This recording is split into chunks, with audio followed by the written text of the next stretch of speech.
Welcome back. You're listening to Cross the Border. This is a live prophecy reality edition.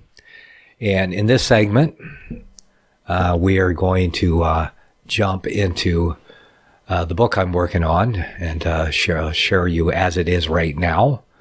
Now, last week, I shared with you chapter 2. Daniel to Nebuchadnezzar's dream is the name of that chapter. So Daniel chapter 2, and the appropriate and the dream around those powers there, those political powers that were revealed in the image dream of Nebuchadnezzar. And I did write a conclusion on that, which I did not have last week. So I'm going to read that conclusion, and because I'm going to put conclusions to every chapter, what we draw from it, how we can use it. And so this is my draft conclusion for that chapter. And then after I share this conclusion with you, I'm going to go to chapter 3, which is Daniel 7, the 4 sea beasts. Okay, Daniel chapter 7, the 4 sea beasts. That's chapter 3 of the book I'm writing. So the conclusion of our previous chapter. These are just some conclusions. Like I said, I'll likely add more to it, but you'll see where I'm going with my conclusions. Okay. The dream is certain and the interpretation thereof sure. This statement can only be defined as a declaration of divine interpretation, an interpretation which the scripture itself reveals. Here, we also have the first mention of an image, which is a conglomeration of the represented political powers. We must take notice and recall when we are later confronted with the symbol of an image being formed of the same beast that conquered and assimilated the first three powers here. The same four nations are again noted in later chapters as symbolized by animals or beasts rising up out of the symbolic sea.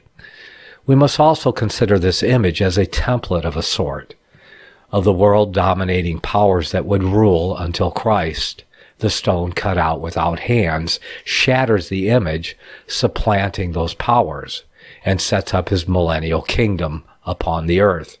Anything that does not comply with or would otherwise be disallowed by this divine interpretation must be rejected. For instance, there are some that posit a Jewish takeover of the entire world with a Jewish Antichrist and New World Order. This would be disallowed by the fact that there is no intermediate kingdom, Jewish or otherwise, that would conquer and assimilate the fourth kingdom represented by this image, before Christ supplants them all. This assertion is further recapitulated by like notice in succeeding prophecies. Neither does our divine text disallow the reestablishment of Israel along with the other nations, it should be other nations. So I'm going to take out the there, along with other nations, though the 70 weeks prophecy does disallow national Israel taking up its former position as the church of God on earth, because its time as such was determined. And I give 2 footnotes there, Daniel 7:24, where it says 70 weeks are determined upon thy people in the holy city, etc. And Daniel 9:27, the last part of it, and for the overspreading of abominations, he shall make it desolate even until the consummation, and that determined shall be poured upon the desolate. Okay, so national Israel is prevented from taking up its former position as the church of God on earth because its time as such was determined and had come to its end. Nor does the divine text disallow the simple existence of any other nation during the same epoch. Many nations have risen and fallen without the explicit notice of Scripture. There is, however, one more nation enumerated in the Revelation as a beast power, but not named. That nation must also be the seventh beast of Revelation 17, 10, and 11, and the second or earth beast of chapter 13, it being the only mention of an additional beast power, must be the seventh there enumerated. This Revelation earth beast, because it does not conquer and assimilate the final sea beast, here represented by the legs and feet of iron and clay of the Daniel image, but it rather comes alongside of and helps the sea beast in the era following. Its rise as a separate power is therefore not disallowed by our divine interpretation here, or the several following visions of Daniel. And I go on, we will discuss more detail of the terminal relationship between these two beast powers in the chapters to come. And we will, but not yet. That brings us to our next chapter, Daniel, chapter 3, covering Daniel 7, the four sea beasts. Verse 1. In the first year of Belshazzar, king of Babylon, Daniel had a dream and visions of his head upon his bed. Then he wrote the dream and told the sum of the matters.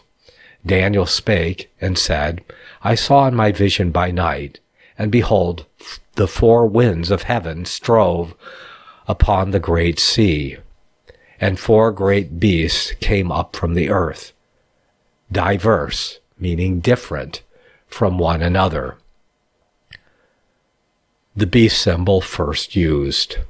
Here we have the first notice of the sea and the beast symbols being used to describe nations or kingdoms rising to notable power in the world.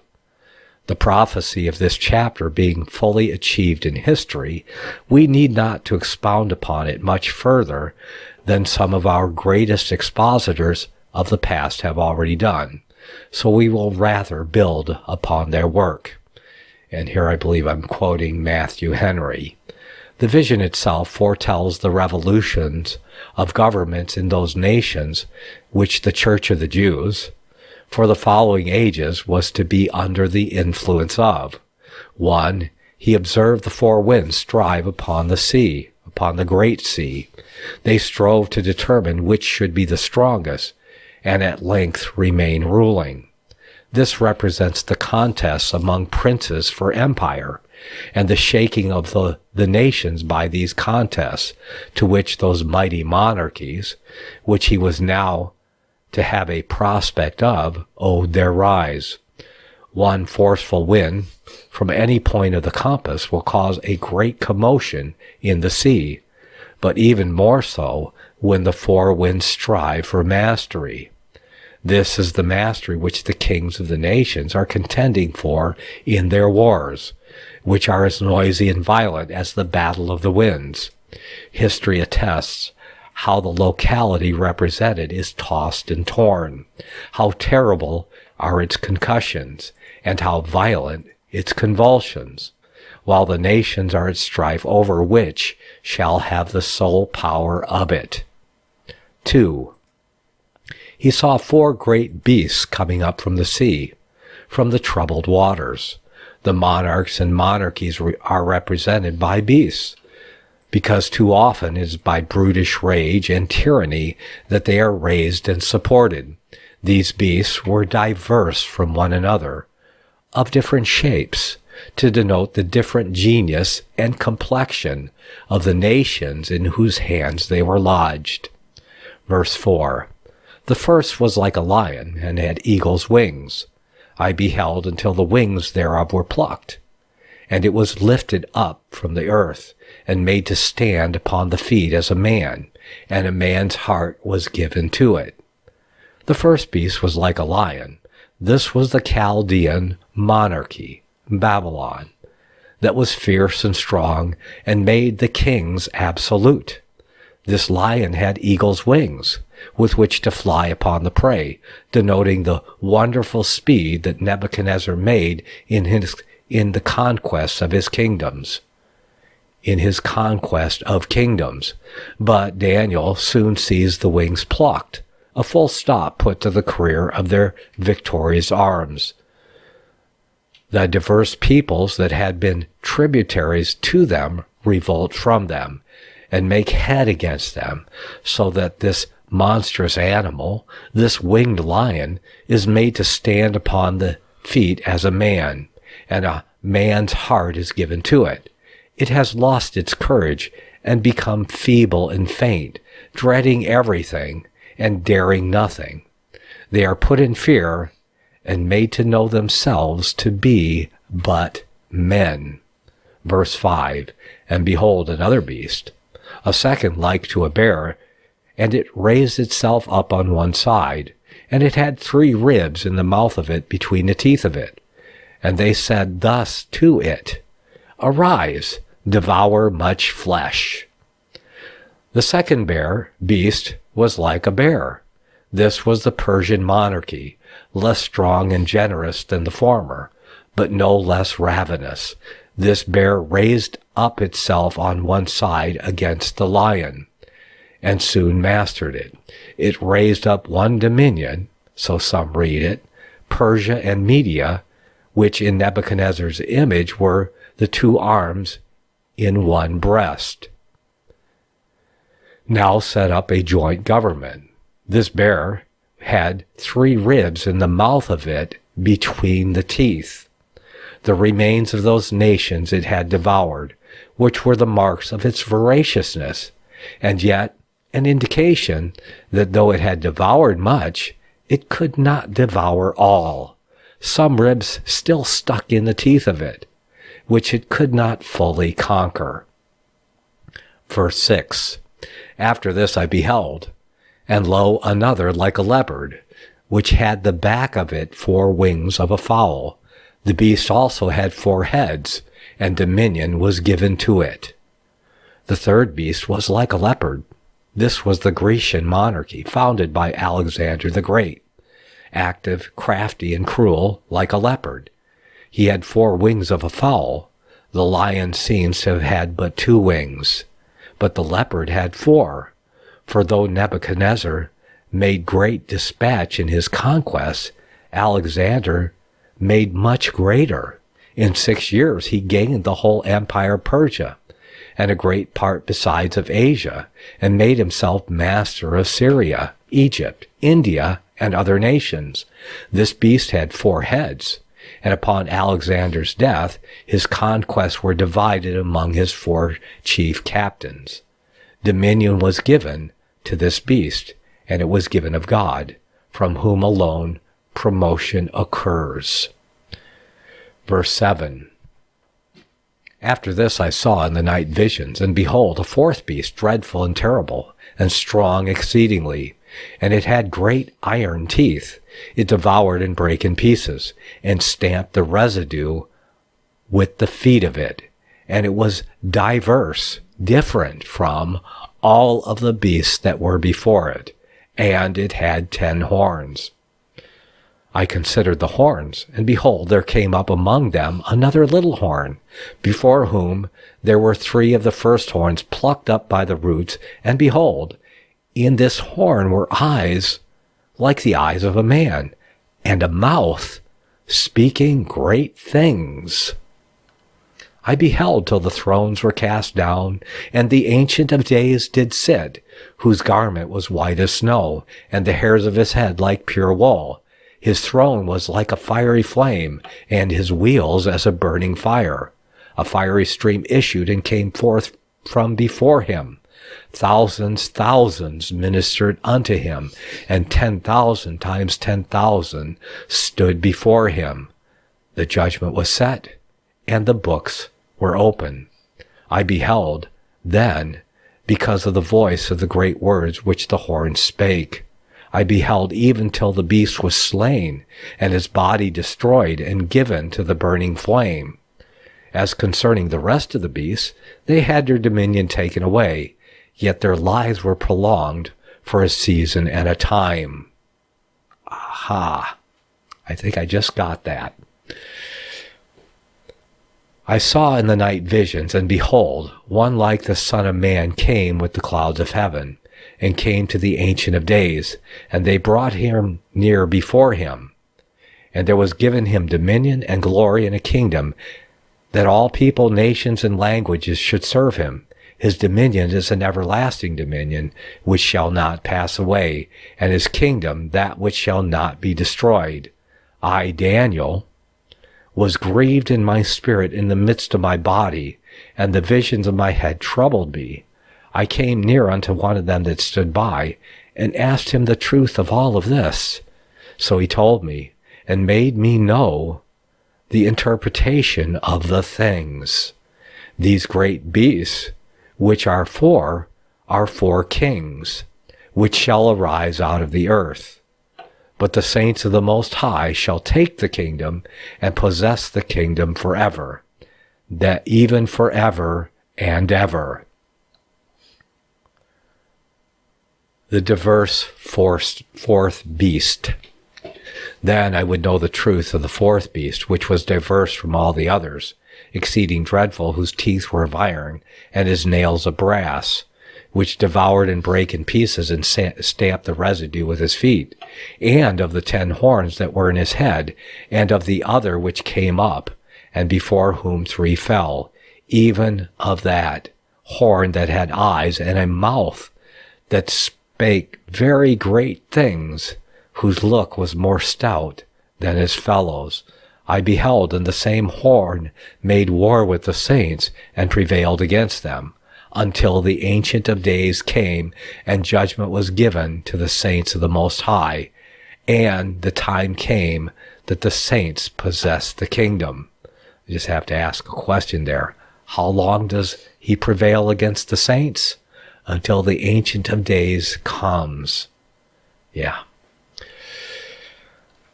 Verse 23, thus he said, the fourth beast shall be the 4th kingdom upon the earth, which shall be, remember that, kingdom? So he said kings first, and then he says kingdom. So we interchange those phrases to mean the same thing, kings and kingdom upon the earth, which shall be diverse, different from all of the other kingdoms, and shall devour the whole earth, and shall tread it down and break it in pieces. And the 10 horns out of this kingdom are 10 kings that shall arise, and another shall arise after them, and he shall be diverse from the first, so a different kind of horn. It's called little, and he shall subdue 3 kings, or 3 of the other horns. And he shall speak great words against the Most High, blasphemy, and shall wear out the saints of the Most High, and think to change times and laws, and they shall be given into his hand until a time, and a dividing of time. The 4th beast's power was more fierce, formidable, and tyrannical than any of the others, nor is there any among the beasts formerly presented to which it might be compared. The Revelation later describes this beast as a red dragon, Revelation 12. History consequently unveils this anonymous beast to be the Roman Empire, which had not yet appeared at Daniel's time. It would come to comprehend 10 divisions represented by the horns, and then a little horn would arise by the subjection of 3 of the other horns. Its armies and commanders were the great iron teeth with which they devoured and brake in pieces the people of God and other nations of the sea locality, and they trampled upon the residue of them. This 4th beast will remain, though in a much altered state from its beginning, represented by the 10 toes of iron and clay at its end, when Christ comes to set up his millennial kingdom. Verse 26, but the judgment shall sit, and they shall take away his dominion to consume and destroy it unto the end. And the kingdom and dominion and the greatness of the kingdom under the whole heaven shall be given to the people of the saints of the Most High, whose kingdom is an everlasting kingdom, and all dominion shall serve and obey him. Hitherto is the end of the matter. As for me, Daniel, my cogitations much troubled me, and my countenance changed in me. But I kept the matter in my heart. Conclusion. Here we have learned the interpretation of the things, that the beast symbol represents kingdom and dominion, and that the symbolic sea represents a certain locality from which they shall arise out of the earth being expressed here as an interpretation rather than a symbol. Take notice that all of these beasts are expressed in the masculine by the singular nouns he, his, and him.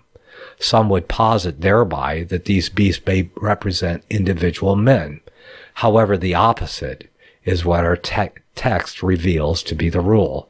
It is men that may in succession represent the beast powers, which seem to have a life of their own.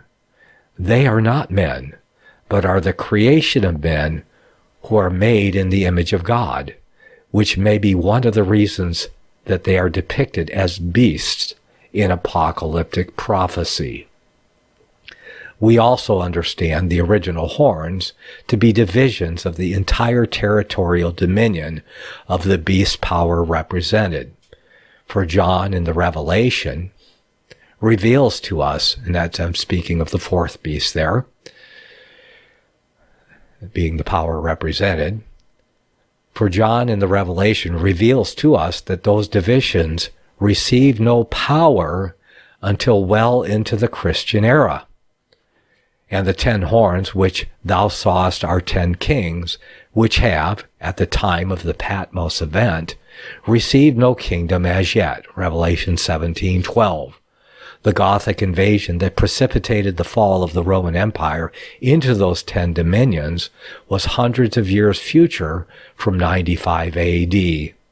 Here God practically leaves an invitation to the readers of the book of Revelation to look back, to look in the book of Daniel for the interpretation of the same symbols used in both books. Okay, well, that's the end of that chapter. Got through that one in one segment. And perhaps, unless someone has questions in the chat room, which I'll check during the break here, we'll jump right into the next chapter, and that'll be Daniel chapter 8. And since it follows immediately on the end of the chapter we just read, we'll do that. You're listening to Across the Border. My name's Nicholas. This is a Prophecy Reality Edition, and it's live. Make sure you subscribe to my website. You can do that during the break even, and share as many of the posts there as you feel led to. That way you can help. If you can't help monetarily, you can help by spreading the word. Okay. We'll be back in a few minutes. Don't go anywhere.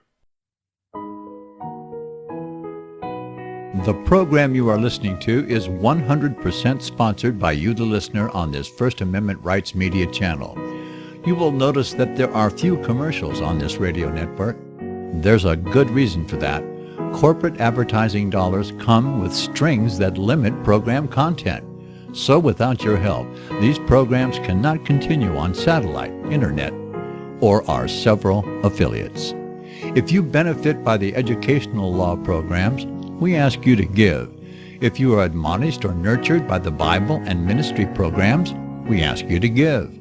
If some voice a cause that you are passionate about, we ask you to give. If you believe in any of these, we ask you to support them as you would a missionary on a continual basis, as if giving a tithe for missionary radio. These programs are not commercially viable and must be supported by those faithful to the cause of truth. Look for the button to sponsor your favorite programs at our listen and schedule pages on the internet. We will also give you unlimited archive access to all of our programs. We're asking you to give much less than a tithe, so that you may also send support directly to a particular program host, cause, and anywhere else the Spirit may lead you. Do all to the glory of our God and Creator. for his holy nation, the only kingdom that will last forever. Thank you for listening.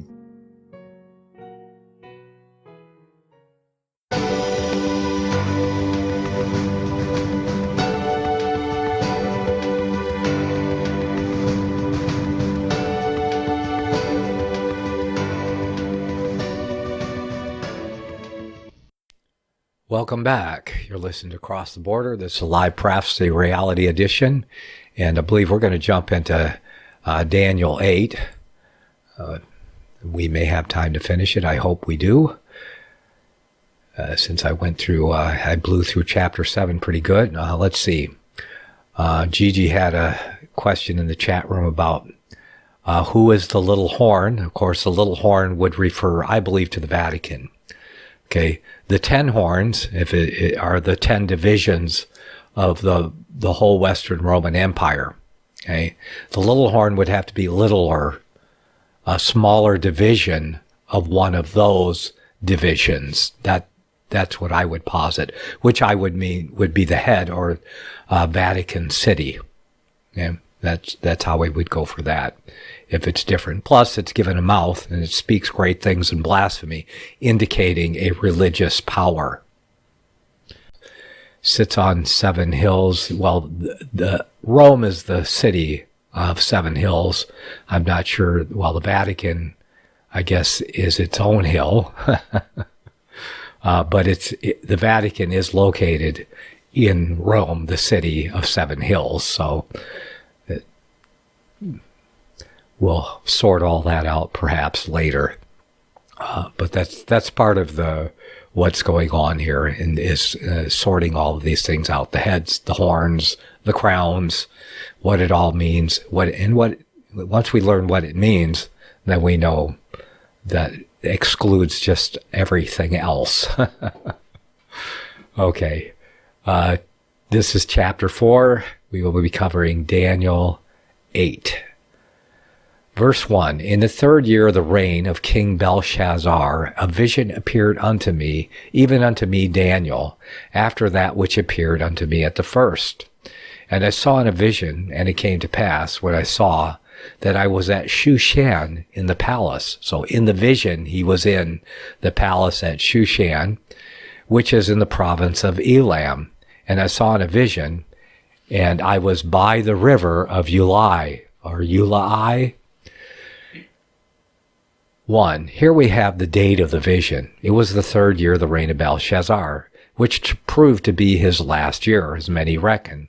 So that this chapter also should be in order of time before the 5th, or before the 5th chapter.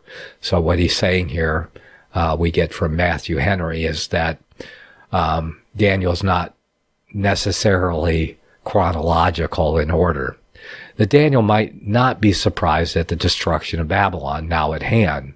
God gives him a foresight of the destruction of other kingdoms thereafter, which in their day had been as potent as that of Babylon. So we have a recapitulation of the powers introduced in the previous chapter. Then it was that a vision appeared to me, even to me Daniel. Here he solemnly attests the truth of it. It was to him, even to him, that the vision was shown. He was the eyewitness of it. And this vision puts him in mind of a former vision which appeared to him at the first, in the 1st year of this reign, which he makes mention of because this vision was a clarification and a confirmation of that, and points at many of the same events. The former seems to have been a dream, a vision in his sleep. This seems to have been while he was awake. 2. The scene of the vision, Shushan the palace, one of the royal seats of the kings of Persia, situated on the banks of the Ulai, which surrounded the city. It was in the province of Elam, that part of Persia which lay next to Babylon. Daniel was not there in person, for he was at the time in Babylon a captive, in some employment under Belshazzar, and might not go to such a distant country, especially being then an enemy's country. But he was there in vision. as Ezekiel, when a captive in Babylon, was often brought in the spirit to the land of Israel. Note, the soul may be at liberty when the body is in captivity. For when we are bound, the Spirit of the Lord is not bound. The vision related to that country, so there in vision, he felt himself to be there as strong as if he had been there. Okay, so we move on to verse 3 of chapter 8. Then I lifted up my eyes and saw, and behold, there stood before the river a ram which had 2 horns. And the 2 horns were high, but one was higher than the other, and the higher came up last. And I saw the ram pushing westward and northward and southward, so that no beast might stand before him. Neither was there any that could deliver out of his hand. But he did according to his will, and became great. So we have the ram and the he-goat. He saw a ram, a male sheep, with 2 horns. This was the second monarchy, of which the kingdoms of Media and Persia were the 2 horns. The horns were very high, but that which came up last was the higher, and got the start of the former. So the last shall be first, and the first last. The kingdom of Persia, which rose last in Cyrus, became more eminent than that of the Medes. 2. He saw this ram pushing all about him with his horns, westward toward Babylon, Syria, Greece, and Asia, the less, northward towards the Lydians, Armenians, and Scythians, and southward toward Arabia, Ethiopia, and Egypt. For all these nations did the Persian Empire, at one time or other, make attempts upon for the enlarging of their dominion. And at last he became so powerful that no beast might stand before him. This ram, though of a species of animal often preyed upon, became formidable even to the beasts of prey themselves, so that there was no standing before him, no escaping him, none that could deliver out of his hand. But all must yield to him. The kings of Persia did according to their will, prospered in other ways abroad, and had uncontrolled power at home, and became great. He thought of himself great because he did what he would. But to do good is that which makes men truly great. Verse 5. And as I was considering, behold, an he-goat came from the west on the face of the whole earth, and touched not the ground. And the goat had a notable horn between his eyes. And he came to the ram that had 2 horns, which I had seen standing before the river, and ran into him with the fury of his power. And I saw him come close to the ram, and he was moved with choler against him, and smote the ram, and brake his 2 horns. And there was no power in the ram to stand before him, but he cast him down to the ground, and stamped upon him. And there was none that could deliver the ram out of his hands. Therefore the he-goat waxed very great, and when he was strong, the great horn was broken, and for it came up 4 notable ones toward the 4 winds of heaven. 3. He saw a ram overcome by a he-goat. He was considering the ram, wondering that so weak an animal should become so powerful, and thinking what would be the issue. And behold, an he-goat came. This was Alexander the Great, the son of Philip, king of Macedonia. He came from the west, from Greece, which lay west from Persia. He fetched a great compass. He fetched a great compass with his army. He came upon the face of the whole earth. He did, in effect, conquer the world, and then sat down and wept, because there was not another world to be conquered. This he-goat went on with incredible swiftness, so that he touched not the ground. So lightly did he move, he rather seemed to fly above the ground than to go upon it. Or none touched him in the earth. That is, he met with little or no opposition. This he-goat, or buck, had a notable horn between his eyes, like a unicorn. He had strength, and knew his own strength, and he saw himself a match for all his neighbors, Alexander pushed his conquests on so fast and with so much fury that none of the kingdoms he attacked had courage to make a stand or give check to the progress of his victorious arms. In 6 years he made himself master of the greatest part of the then known world. Well might he be called a notable horn, for his name still lives in history as the name of one of the most celebrated commanders in war that the world ever knew. Alexander's victories and achievements are still the entertainment of the ingenious. This he-goat came to the ram that had two horns. Alexander, with his victorious army, attacked the kingdom of Persia, an army consisting of no more than 30,000 foot and 5,000 horse. He ran into them to surprise him before he could get intelligence of his motions in the fury of his power. He came close to the ram. Alexander, with his army, came up with Darius Codomanus, then emperor of Persia, and being moved with choler against him, it was with the greatest violence that Alexander pushed on his war against Darius, who, though he brought vast numbers into the field, yet, for want of skill, was an unequal match for him, so that Alexander was too hard for him whenever he engaged him, smote him, cast him down to the ground, and stamped upon him, which three expressions, some think, refer to the three famous victories that Alexander obtained over Darius at Granicus, at Issus, and at Arbela, by which he was at length totally routed, having in the last battle had 600,000 men killed, so that Alexander became absolute master of all the Persian Empire, broke his two horns, the kingdoms of Media and Persia. The ram that had destroyed all before him now is himself destroyed. Darius had no power to stand before Alexander, nor has he any friends or allies to help deliver him out of his hand. Note those kingdoms which, when they had power, abused it, and because none could oppose them, withheld not themselves from doing of any wrong, may expect to have their power at length taken from them, and to be served in kind. 4. He saw the he-goat made thereby very considerable, but the great horn that had done all this execution was broken. Alexander was about 20 years old when he began his wars. When he was about 26, he conquered Darius and became master of the whole Persian Empire.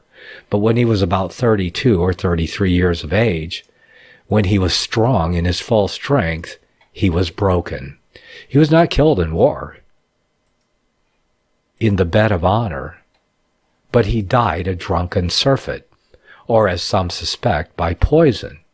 He left no child living behind to enjoy that which he had endlessly labored for, but he did leave a lasting monument of the vanity of worldly pomp and power, and their insufficiency to make a man happy.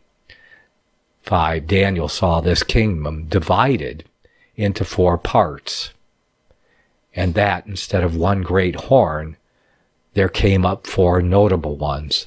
Alexander's 4 captains or generals, to whom he bequeathed his conquests, and he had so much that, when it was divided among 4, they had each of them enough for any one man. These 4 notable horns, the same as the 4 heads of Daniel 7:6, were towards the 4 winds of heaven, the kingdoms of Syria and Egypt, Asia and Greece, Syria lying to the east, Greece to the west, Asia Minor to the north, and Egypt to the south. Note, those that heap up riches know not who shall gather them, nor who shall all those things be which they have provided. Our next here, how long is this one? I'm not sure. I'm pretty sure we're not going to get this one done in the next in the rest of this hour, but we will start next week when I come back with part 5, and perhaps it's a good thing that we started this chapter, because it seems quite a bit longer than chapter 7, because it's going to deal with the little horn. A mighty city becomes an empire, and that was my heading. And of course, that mighty city is, of course, the Roman Empire, which is the seat of the Vatican. So first, we see the 7 hills are upon, and the little horn has not received its power as yet, because it doesn't receive power until the division of the empire into 10. Of course, we're speaking of the Roman Empire here now, and the little horn that rises up. So Daniel sees something that's beyond the time determined for his people, because we learn from chapter 17 of the Revelation that even at the time that he received the revelation, that is, John received the revelation at 95 AD, that those horn powers had not received their dominion or their kingdoms as yet. Those dominions stood as divisions in potential only, which had received no power yet. And then we learned that they would receive their power when the kingdom is divided to 10, but then that the Antichrist, the little horn, rises up immediately and subdues or takes control of 3 of those divisions, it rising up out of those 3 divisions somewhere, it being a little horn or a further division of one of those 10 divisions. And of course, that little division of one of those 3 divisions, which it took over, was the city of Rome. The great city, a mighty city, becomes an empire. And later on, even that city loses its power to a further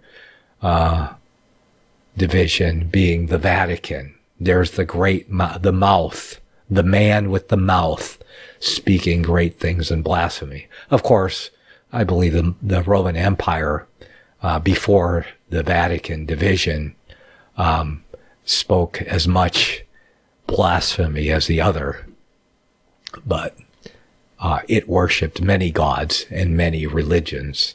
It was not an apostate, because it was never part of the Church of God. But the Vatican, of course, that division is the head or the capital of a great apostasy that covers the whole earth. The greatest apostasy that ever was, still is, and ever shall be. Yeah. Okay. So we will jump into that next week. Let's see. The 7 mountains are 7 continents. Some people believe that. But we'll get to that part. And I believe, Gigi, I have that sorted out even better than I did in my previous books. I'm spending some time in prayer when I write. It's always, it's read and pray. That's what our Bible reading should be, is read and pray. And I only want, the Holy Ghost interpretation. I want the true interpretation. And if I can't sort it out, then that's what I get to write. I don't understand this. This has not been revealed to me yet. I will write that. If there's something I can't sort out, or I just won't write about it because perhaps there are things I don't see yet. But yes, I've considered the 7 mountains or hills. I don't believe that they represent 7 continents, but perhaps the 7 continents are, it's kind of iffy there.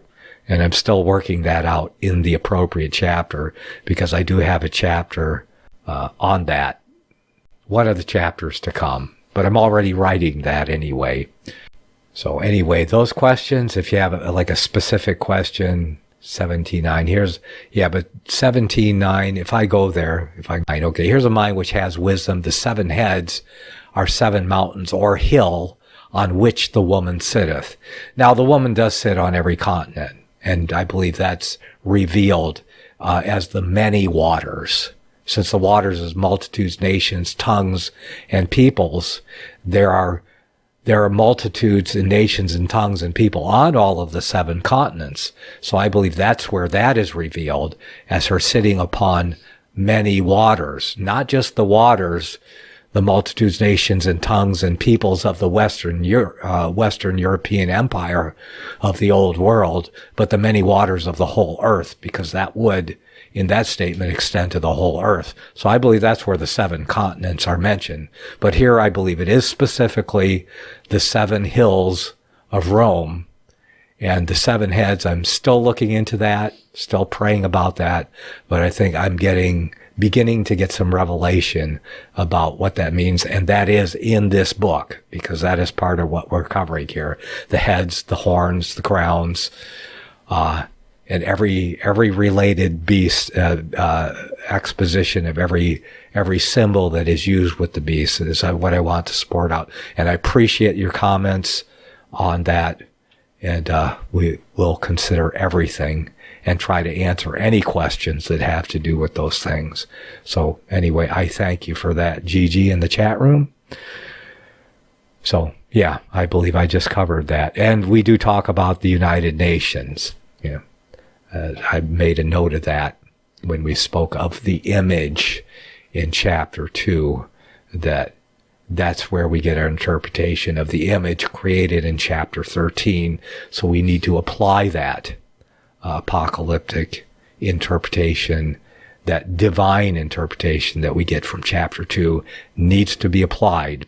And when people don't apply it, that's where you get all this error and confusion at. And when I consider the amount of study and how many years I've been studying this and still doing it, it's no wonder there's so much confusion, because it takes a lot of intensive study to uncover these things.